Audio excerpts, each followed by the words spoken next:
Hey, I hope that you all can hear me. So I had wrote some stuff down. Yesterday, Bishop talked about basically we need to be following the instruction and kind of what happens when we don't follow instruction. So the more I thought about that thing, listen to this.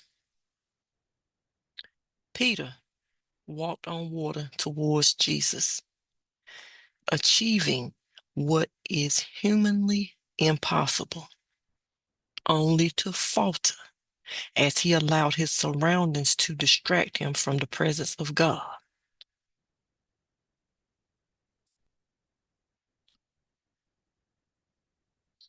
Jesus approaches his disciples, walking on the water amid strong winds and waves. The disciples initially were scared, but they were reassured when Jesus said, "Take courage, it is I, don't be afraid." So Peter, he was inspired by Jesus, his presence, because it was miraculous, right? So he says, "Well, Lord, I want to join you on the water." So as he steps out of the boat, Peter starts to walk towards Jesus, defying nature and demonstrating the power of faith. Now, this is where I want to talk to you about, because this is a pivotal moment, not just for Peter, but for all of us.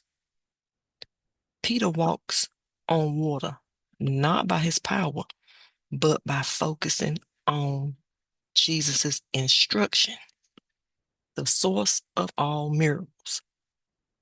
Now, his steps were secure. He activated his faith, and the impossible became possible, all because he kept his eyes fixed on the Lord. He was following the instruction. However, there was a moment when Peter's mind started to shift. He was focusing on the winds and the waves.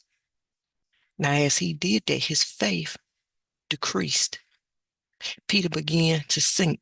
He was overwhelmed by the circumstances. He was overwhelmed by the wind and the waves. He cries out, "Lord, save me." And he is met with an immediate response. Jesus reached out to him, saves him, and gently reproaches him. "You of little faith, why are you doubting me?" I just came to encourage you about maintaining your focus on the instructions of God, just like Bishop said yesterday, especially when you may be surrounded by some challenging circumstances. Like Peter, we are often called out to step in faith, to walk towards God during the storms of life. The winds and waves around us, our troubles, fears, uncertainties, lack of finances, or whatever the case may be, can easily distract us and weaken your faith. However, when you keep your eyes planted on Jesus and you follow his instructions, you will have the power to access to do the unimaginable things because you have followed the instruction. And I take that thing literal when Bishop was saying about marching 6 days and on the seventh day praise.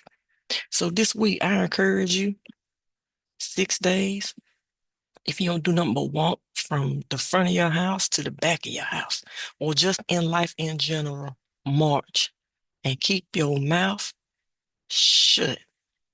But on Sunday, glorify and give him praise. Peace and blessings. Until next time, I love y'all. Take care.